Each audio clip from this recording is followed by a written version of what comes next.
Now, beyond sharing your own journey, you've got other duties as well. You're a husband and you're a father first before this.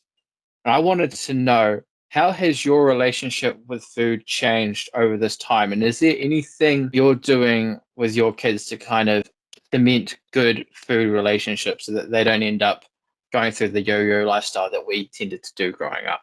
Yeah, man, that's a great question. For me, this is actually quite massive because I think growing up, and look, no, no negative feelings or thoughts towards my parents. They done the best they could, but I think there wasn't much education around food, so there wasn't really you could say a relationship with food. You just ate for the sake of eating. It wasn't like mindful eating. So, McDonald's was classed as a treat, so you think that was a reward, so you'd go after it. So when you had the freedom and you left home, you're like, well, this is a treat, so I'm gonna eat as much of it as I can. You know what I mean? So for my kids, it's now been trying to educate them that what the real treat is actually eating whole, healthy foods and teaching them what foods benefit our body and benefit you as a person versus what we can have as an on occasion. But yeah, so for me, it's been about educating how food impacts our body, our hormones, and just teaching them little habits like that. So hopefully that sticks with them when they get out into the big world and they're by themselves and mum and dad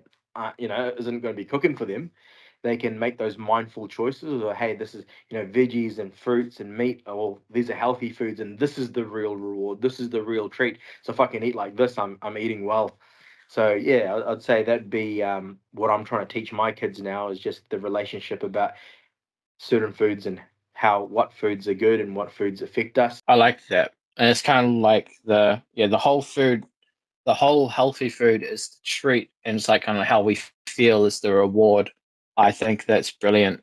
Yeah, I absolutely love that lens. And also to kind of acknowledge your parents and say they did the best, that they could. And no one would have been able to anticipate, growing up in the early 90s, that you'd be able to get 2,000 calorie ice cream delivered to your front doorstep through a phone without having to ring someone, or that you could do all the stuff in secret and hide all your food and everything. Like, they didn't have the tools or the foresight to know what kind of food environment we were growing up in. But Absolutely. now that we're here, I think it absolutely is our responsibility to ensure that that's the sort of front facing education that the kids get. So I absolutely love that.